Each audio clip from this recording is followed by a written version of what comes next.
Powered only by the wind and the sun, it's the Medicare for the Lazy Man podcast. A genetically superior Medicare podcast.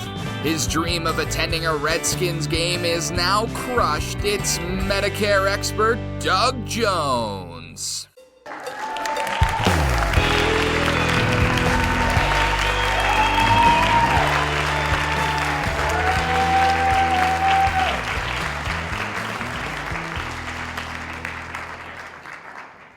Well, hello again, everyone. Welcome to another thrill-packed episode of the Medicare for the Lazy Man podcast.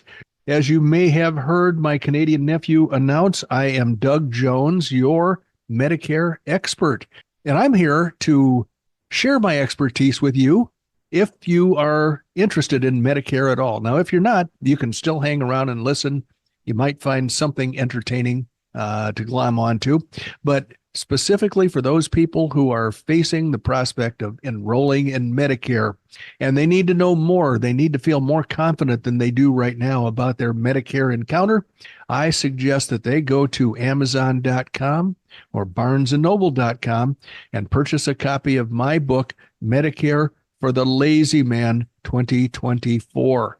And within the covers of that book, you're going to find basic Medicare knowledge that's not going to strain your brain, but will, in fact, enlighten you as to the steps that you need to take and how to take them, when you need to take them, the consequences of not taking them at the right time, and eventually the rewards that you're going to reap for following my advice to avoid Medicare Advantage plans and concentrate on Medicare supplement plans.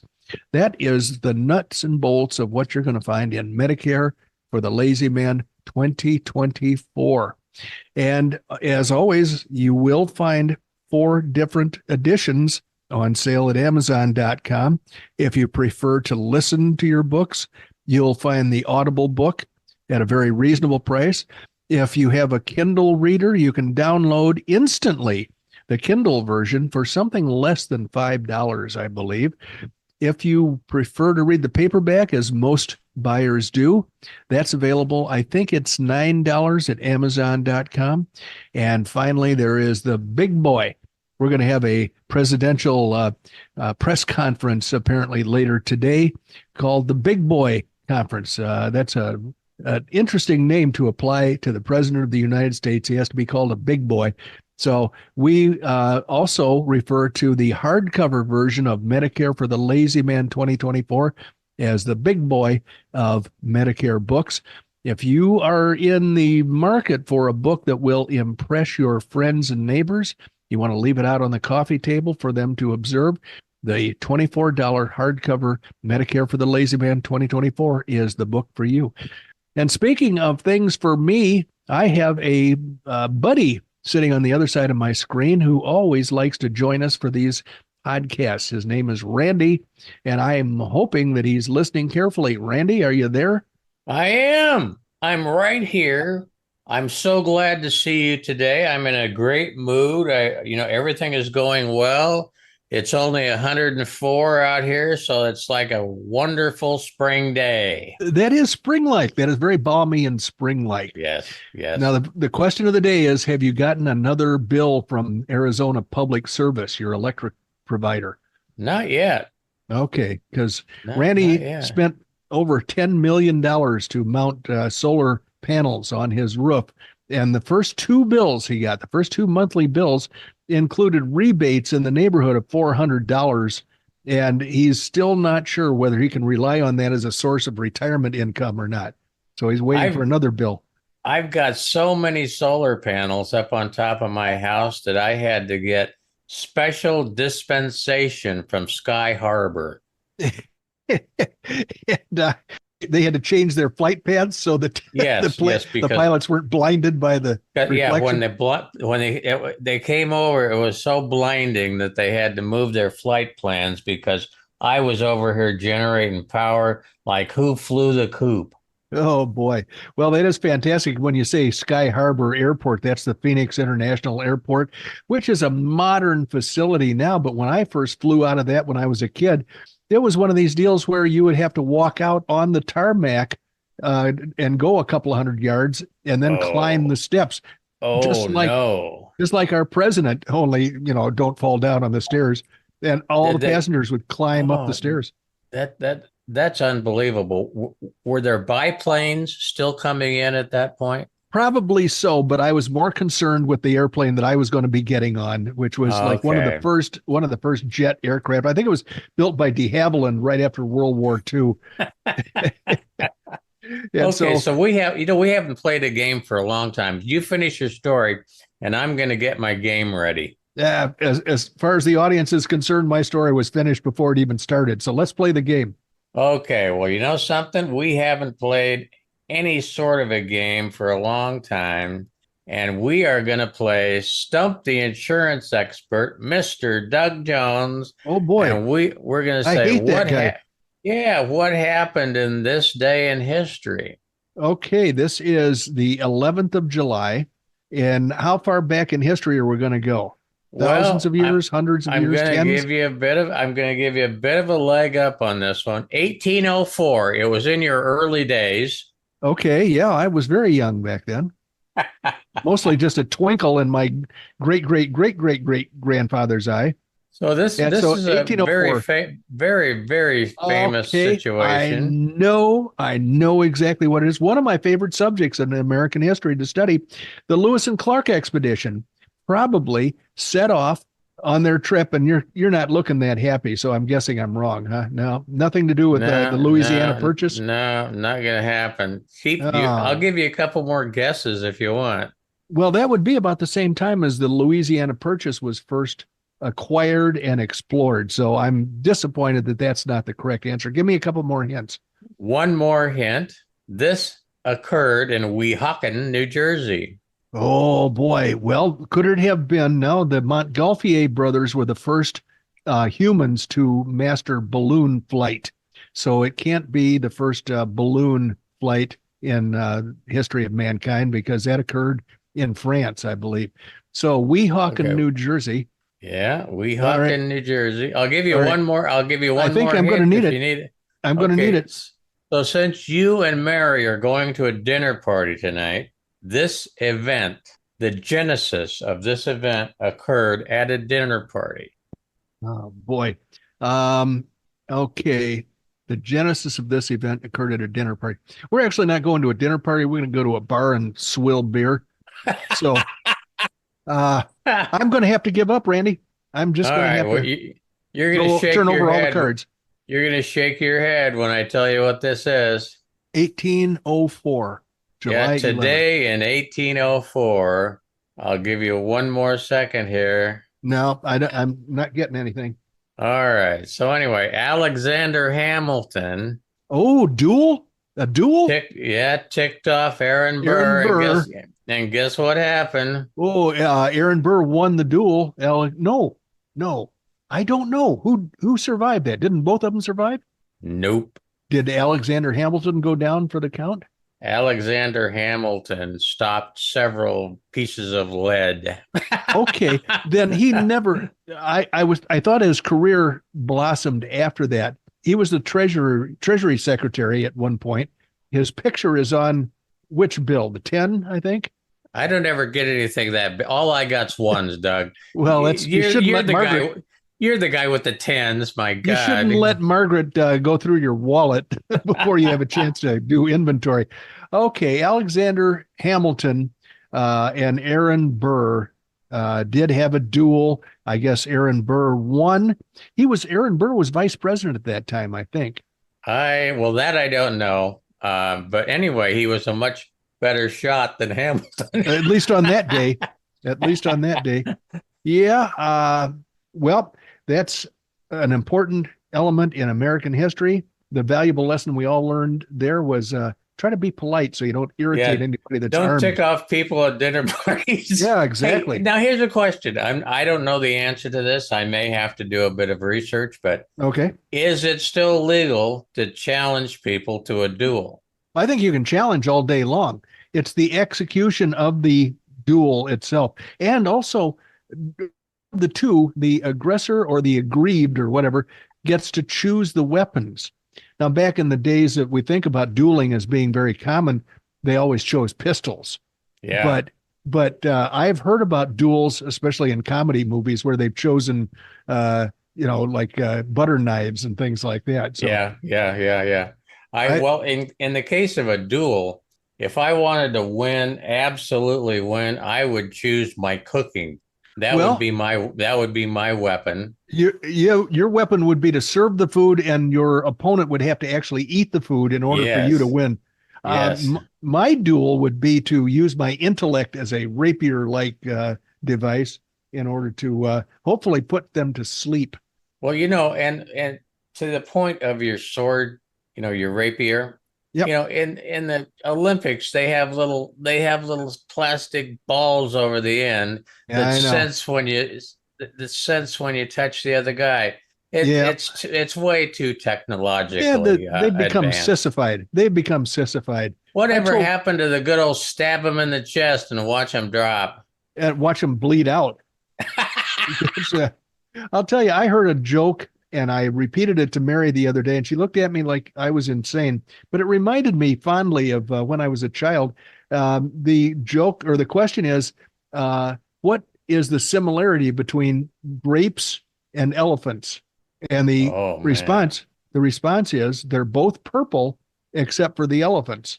And Mary looked at me like her eyeballs started rolling around in her head, and I thought that's a wonderful kids joke. I mean, kids would appreciate that sort of convoluted Well, reasoning, but yes, nobody else yes. does apparently. Well, sometimes you just don't have the right. You can go to a comedy show and one night the comic will just drop them dead in their Yep. tracks. Hmm. The next night, same comic. If you don't have the right mix of the audience, they could literally stand there all night and can't get a chuckle out of anybody. I listen to the Adam Carolla podcast regularly, and he interviews a lot of comics, and a lot of these people have an excellent. I mean, there seems to be a thread of similar origin that goes through all of their careers, and that would be you get liquored up, you go to a comedy club with your buddies, and they all tell you that you ought to be up there making the audience laugh because you're a funny guy. And so eventually these people will try it on like open mic night or something, and they'll have a really good experience. The audience will be laughing up, and everybody will have a wonderful time. So when they go back to approach it in a more serious, something goes wrong, and the next 5 appearances they make fall flat. Yeah, yeah, yeah. It's really I mean, I would rather, to be honest with you, do anything other than try to do stand-up comedy because it's such a oh man, it's such a hot and cold sort of thing. I mean, you can get up there and look like a total fool Yep, one night, or the next night you can look like you just, as they all say in comedy, knocked them dead. absolutely. And frankly, it's masterful to see a good comic at work. And it is the kind of thing that they make look easy, but I know it's not. There's a lot of Oh preparation man, that goes into it. it is naughty. All those extemporaneous jokes, Yep, they're anything but extemporaneous. They've tried, exactly. well, other than Robin Williams, okay, that was an exception, but bottom line is they test all these things in various forms on various audiences, and they have honed that joke Absolutely. a hundred times. Absolutely right for almost all comics. It's very rare that somebody like a Robin Williams or a Jonathan Winters comes along and can do all that stuff off the top of their heads. So I'm with you. I like the concept, but I don't think I would ever be able to pull it off to an No, audience as sad well, as they'd be demanding their money back. yeah, well, they'd be walking out and taking their money with them for me. But anyway, long story short is, the old joke Johnny used to play Yeah, where yep, he tapped the mic and he'd say, "Is this thing on?" yep. But Also, anyway, a lot of comics had their careers made by Johnny Carson when he asked them to come over and join him on the couch oh yeah, after their sets. that you knew you had made it at that Right, point. exactly right. Yeah, you got a chance to come sit on the couch. Sometimes not very long, like just maybe the lead into a commercial. But No, but bottom that was line, a good indicator that you were going to be invited back to the show before too long. absolutely, So, absolutely. Well, something as the yeah, nominal nominal, highly Yeah. paid producer, Yeah. I would encourage us to move on into the good stuff, the Well, stuff that pays our bills. I could sit here and jaw jack all day, but I think what we're going to do is listen to Randy's excellent advice and get down to the meat, the nitty gritty, the reason that we're all here. And one of the first things I'm going to announce is that this episode, I think we're going to skip the Medicare Advantage Minute, because instead of that segment, which has become very popular, Randy is upset now. He's going, what the heck? What am I, chopped liver? And in this case, yes. But I'm holding in my hand from Funkin' Wagnall's porch a newspaper clipping. I can't tell you precisely what year this newspaper was, or this article was written. It was an interview with a political figure, but it was a long, long time ago. I'm thinking it was 1964, and it is the opinion piece from a prominent Arizona politician that came as a result of the passage, or the close to being passed, Medicare Act, which was an amendment to Social Security. And so the headline in this little article is "Outraged Goldwater Rips Medical Plan." Washington, now again, no date on this. Senator Goldwater, Republican of Arizona, yesterday tagged the Eisenhower administration a dime store New Deal. I guess that was insulting to the Eisenhower administration. And he labeled the health plan for the aged Socialized Medicine.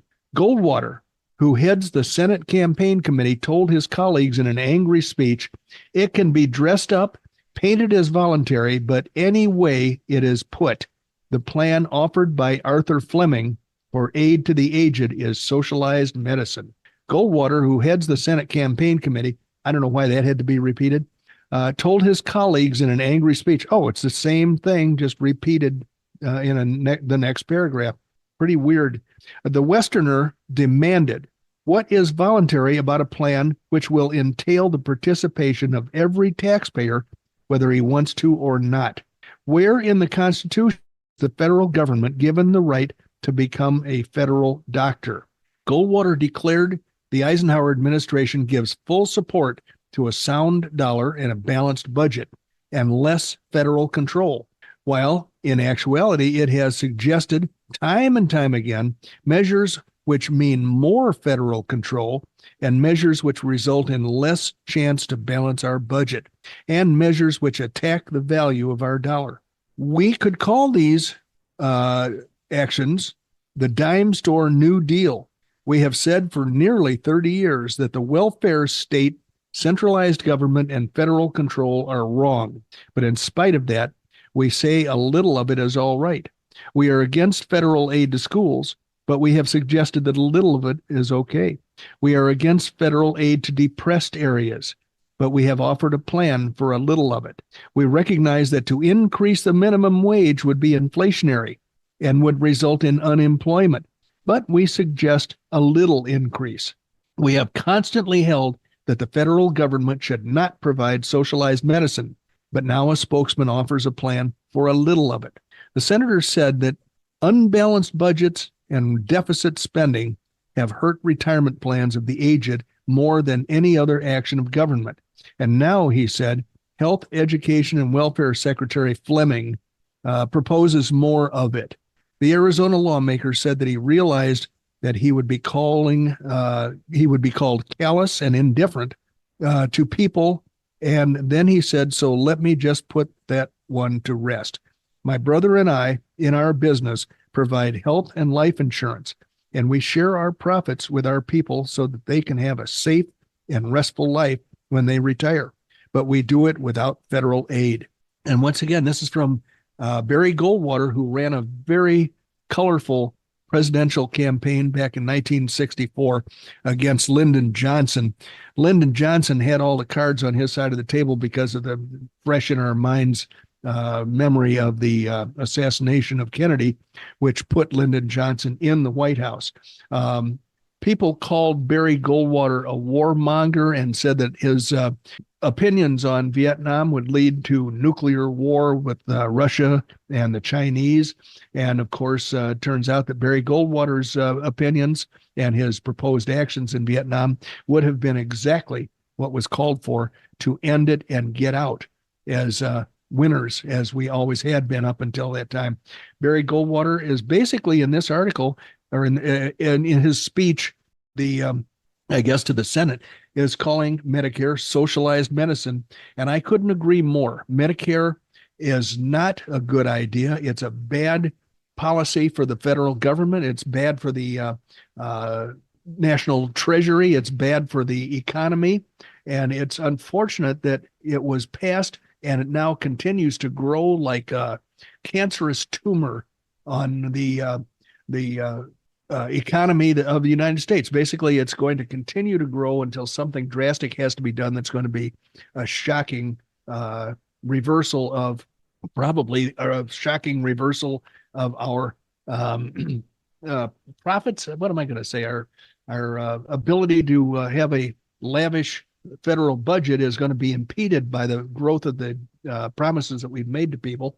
And there are other people demanding that Medicare be expanded to all people in the United States. So right now, Medicare is only for old people for the most part. If we expand this boondoggle to everybody else in the United States, that's going to multiply the damage it does to the economy manyfold. And the other thing is we have Canada to the north of us to look at for an example of a government-run health plan. It has made people miserable. It has brought premature death. It is a burden to the budgetary process. It slows them down from prosperity to mediocrity. And it is unfortunately just a bad idea. But the federal government has now fallen in love with it. They've gone so far, they feel that they can never revise it. Look what happened to George W. Bush when he was suggesting that Social Security, another boondoggle, be privatized, portions of it be privatized. That would have given the participants much, much more profit in their retirement income accounts. But he was villainized by the opposing party as being somebody who wanted to take the food out of the mouths of people, our most vulnerable citizens. And so there is a segment of the population that wants the government to be nothing but a grandma handing out foodstuffs and welfare to people. And of course, that means everybody's going to line up with their hands out. In the case of Medicare, a program that it could have been avoided without having to put up with the drain on the treasury. It could have been designed totally differently so that it was not a huge federal bureaucracy. Rather it could have been a slimmed down, streamlined way to give health insurance to those who could not afford the premium. Those parts were overlooked, and the Democrats saw an opportunity to create a lifelong career path for bureaucracy that just will not be eliminated without something drastic happening to us. So I am not a fan of Medicare. I make my living help deal with Medicare. Does that seem incongruous? I don't think so. It is a matter of dealing with reality. Medicare is something that we have. We have it in spite of the best plans of the economic experts, and so we've got to deal with it. Those people who are helped by my efforts don't have to care whether I like Medicare or not. All they have to do is take advantage of my expertise, and then they will avoid trouble. And in the meantime, the rest of us will all suffer from the lack of the prosperity that we could have had if programs like Medicare were not foisted upon us by the opposition party. And I don't know, Randy's looking at me like going, can you finish that sentence, please? What I should finish is our break. We're going to have a commercial break right now and see if our sponsors enjoy this program. We'll come back and tell you whether they did or not. All righty, we're back, and apparently the sponsors are not unhappy, so they gave me the green light to continue with the rest of this episode. And what I have for us is questions and answers from people who are approaching Medicare. It's an interesting fact of life that some people who read my book want to know questions, the answers to questions that they have. And frankly, I believe all these answers are in the book, but it's fun to correspond. This is the best part of my job, is helping people by answering their questions. And so let's start with, this is my favorite one. I'm going to put this on top of the stack. It's the shortest one. It's a client of mine who purchased Medicare supplement insurance from me, from a very fine company, about a month ago. And I just 2 days ago got this from him, and he said, it's kind of a short message, so don't start daydreaming or you'll miss it. He said, "You were right. I should have gone with the high deductible plan. I guess I can change next year." And my response to him was, "You can change anytime you want. There will be no health history questions since you are less than 6 months away from your Part B of Medicare effective date." And the two plans that you liked, Mutual of Omaha is currently just over $41. United American is currently $33 a month. Which of these would you like to switch to? Now, he hasn't answered yet, so maybe he hasn't read this message, but it tells me, this is not the first time this has happened. It tells me that when people crunch the numbers, they understand my warning that if they go with the more expensive plan in a state that is not allowing people to change without showing evidence of good health, that eventually the premiums are going to keep climbing, keep rising, keep increasing, and the high deductible premium will increase so much more slowly that they will actually be saving more money than they're risking at some point in the future. Sometimes it takes to about to age 80 before that happens, but you can plot it on a graph and those two lines will intersect at some point 15 years or so in the future. And meanwhile, you're stuck paying high premiums with the high deductible or with the regular plan G, because if that's the plan you go with, you can't always get out of it easily. And in fact, if you have health problems, it may not be possible to do it at all. So I applaud my client. Steve is his name. And I can't wait till he tells me which of the high deductible plan Gs he wants to enroll in. And here is a woman from Chicago, and she has a bunch of questions. She said, "I bought the book, I read it, I loved it." And she went on and on and on. 3 pages. And so I am frankly going to narrow it down just to her questions. So she says, for any perspective, now this is after 2 pages of talking about her situation and how much she loved the book and all that stuff. Question number 1, Part D as in drama. She says, "I'm confused on the deductible aspect of the drug coverage. As you can see on the attached," which was basically a printout that I send to all people that come to me for quotes. It shows the 3 least expensive drug plans, and it indicates which one would be best for the client. So my new friend here says, "I have an option which has no premium cost for the 2 drugs that I take as long as I use one of their preferred outlets. Does this mean I would pay nothing?" Of course if I pay nothing, I will not hit my deductible amount unless I add new drugs with costs. Is that correct? The deductible comes into play only if I add drugs with some cost. Okay, now the government always talks about Part D drug plans having a deductible. And the deductible figure I explain here doesn't really have to apply if they don't want it to. So my answer is the figure announced each year for the drug plan deductible is only a maximum upper limit. Each plan can decide how much of a deductible they want to impose, which drugs, if any, should be subjected to it. The illustrated WellCare value script plan on your printout has become hugely popular because so many who have enrolled in it pay nothing at all for either the plan premium or drug copays. Now, there are some states in which the plan has a 50-cent monthly premium, but very few that I've found in which they will charge any drug copays when you have your prescriptions filled. Or question number 2, Medicare Plan F versus Plan G. She says, "I am eligible for Plan F since I was born in 1952. Covered under my husband's health insurance until now since he is retiring. Using the attached example from ARP/United Healthcare, I do not see differences in coverage between F and G except for the Part B deductible and the price. If I am reading this correctly, my annual cost for Part F, and then she goes into her arithmetic calculations, and she basically comes to the proper conclusion. She says the Plan F is higher than Plan G plus the deductible. She said, is this correct? Under this case, I do not see any value in Plan F. I found similar comparisons with other insurers. You suggested this in your book, but I want to double check. Am I missing something? And my response was, you have done my work for me here, because no new, meaning young and healthy, blood is able to enter Plan F anymore. Those who own it are getting older and sicker, so the premiums are climbing quickly. Unless the cost is no problem and you're willing to pay any amount in order to avoid a $240 deductible, it's time to forget about Plan F. That $240 annual Part B deductible is the only difference between Plans F and G.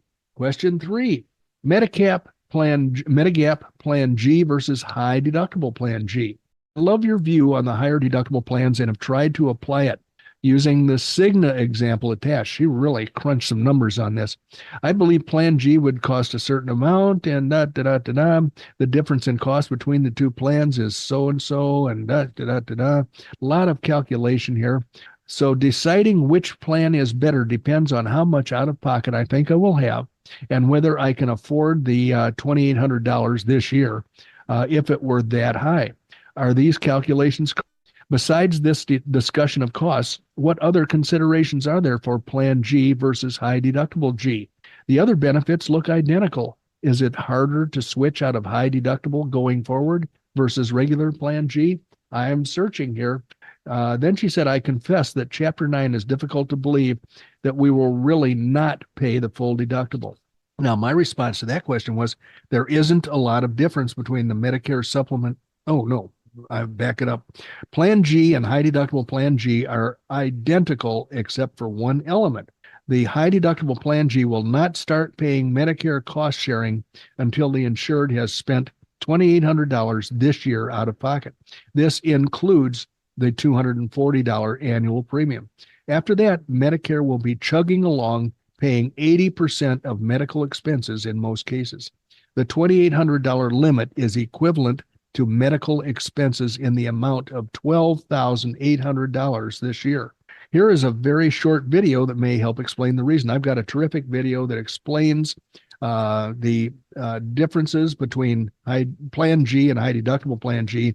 Anybody that would like to see that, it's 3 minutes long, will be happily, I'll share that with them if they send me an email and say that they'd like to see a link to that video.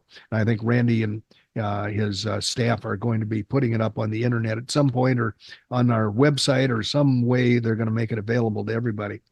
So I went on to answer this question. The magical effect of high deductible Plan G works because we subtract the premium savings from the amount at risk, reducing that figure to something smaller and more affordable. As the Plan G premium goes up faster and often more frequently than high deductible Plan G, the savings will grow and the risk will shrink until they meet in the middle. And finally, let's see, she has one more question.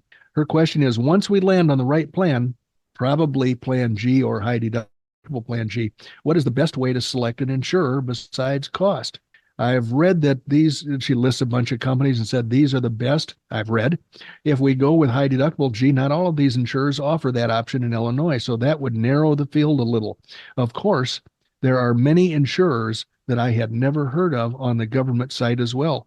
What do you consider besides price? Do you represent these firms? And then, let's see, I responded. My response is there isn't a whole lot of difference between the Medicare supplement insurance companies. Some of them offer their products at artificially low rates and then post larger increases than warranted by actuarial pressures, counting on inertia to keep their clients with them.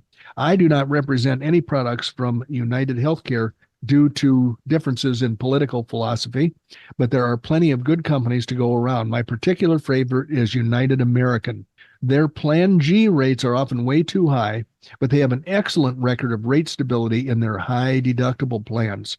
Also, their customer service representatives are homegrown and easy to communicate with. They rarely spend any meaningful money on advertising, and their age-related rate increases stop at age 80. Another company I like very much is Mutual of Omaha. Cigna has just sold its product line to the company that owns Blue Cross Blue Shield of Illinois, so there is some uncertainty as to where the premium rates will end up next year. I have represented Humana for decades, but they have repeatedly vowed that their primary focus will be on Medicare Advantage plans in the future. Blue Cross Blue Shield of Illinois has higher than average premium rates because, among other things, their charter does not allow them to do any medical underwriting for late entrants, so they generally have adverse claims experience. If I recall correctly, State Farm does not offer high deductible plans anywhere, high deductible Plan G. So if you would like to see the quoting results from my portfolio, why don't you fill out the attached short questionnaire, one for each of you, you and your husband, and send them back to me.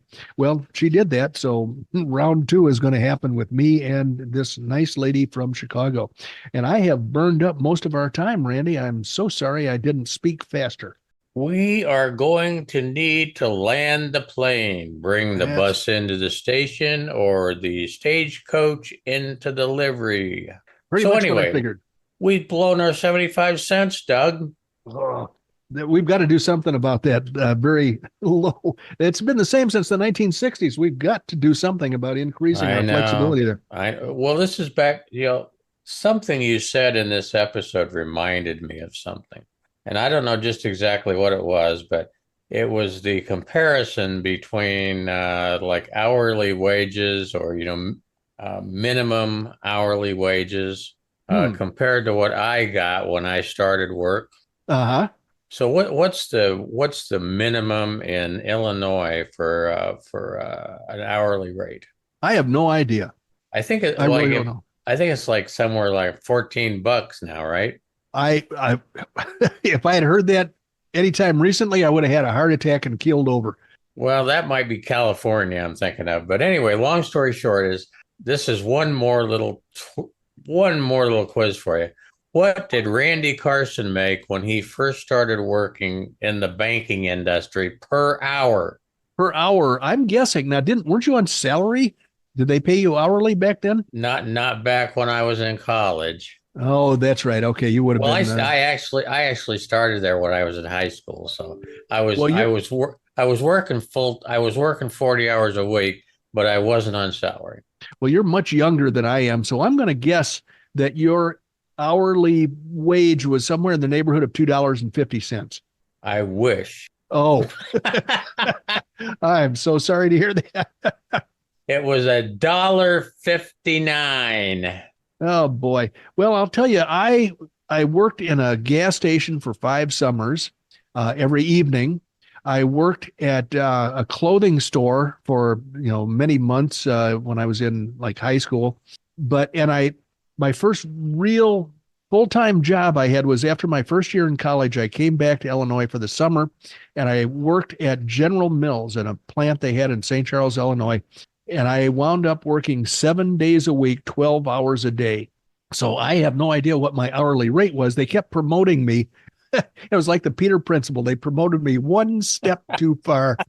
And I made a big, big mistake that involved smearing Crisco, shortening, exploding it all over the room I was working in. And so I think that pretty much ended my career. They didn't ask me to come back after the next year of school. So how many gallon jug or how many gallon can of Crisco did you blow up? This would have been equivalent to I think about like 5 cubic feet of Crisco. Oh my God. Exploded. That must be some sort of a record, Doug. Well, it certainly was in that factory, and they were not happy to see it. But I think the first thing I remember was working at a company, ironically, the company where I met Mary, and I think I was making about $2.50. And Caterpillar Tractor had a big factory 20 miles away, and they went on strike. So the place I was working hired a guy who lied and said he was, going to be with them forever, but he was really on strike from Caterpillar. And he was telling all of us what a fantastic place Caterpillar was, but it was the real draw for me was at $1 an hour more. Ooh, yeah. Boy, oh boy, oh Yeah. boy. Well, I'm going to have to move us on out of here, but I'll leave you with one piece of knowledge here. My first raise Mm-hmm. from the $1.59. Yeah. No, You'd think you would I don't have even like thinking about that. You would have thought it would have been massive, right? Yep. I worked a year for it. 6 cents, $1.65 now, man. Oh boy. Well, at least it showed that they weren't trying to ease you out the door. At least you were heading in the right direction. No, that's true. Well, anyway, you know something? I've got a few things that I always like to do before we land the plane, and a couple of them are important. Get your pencil, people. You need to write down this email address. It's dbj@mlmmailbag.com, because that is where you can reach out to Doug and ask a question, make a comment, or anything else you want to do. dbj@mlmmailbag.com. Do not forget, Doug is licensed nationwide to help you with your Medicare supplement planning. Check us out at the website, medicareforthelazyman.com. We would appreciate, in your wanderings through the jungle of the internet, drop a review for us. The numbers are important. And by the way, if you haven't remembered, we're in the second half of the year already. So we're needing to get the numbers going. We want to stay number one. Last but certainly not least, number 4, thank you for joining us. You could have been anywhere else and you weren't. You had it right with us listening to the podcast, and we appreciate it. But you probably were not watching your clock. You have just spent about 32 and a half minutes with Doug Jones, the insurance guy from Oklahoma originally. And that's where his heart still is. But right now he's living in Pugsleyville, out in the end, somewhere in Illinois. I don't know. Say something. Wayne. Let's call it Wayne, Illinois. St. Elsewhere. Oh no, that's a hospital. No, never mind. Go ahead. You need to land the plane, and I'll turn it over to you for some final thoughts. Well, if I were landing a plane, it would be at the DuPage County Airport just outside St. Charles. But my house is actually in Wayne, Illinois, and named for Mad Anthony Wayne. In any event, thank you, Randy, and thank you, ladies and gentlemen, for joining us. I can't wait to have you join us again for our next episode. See you then. Bye-bye.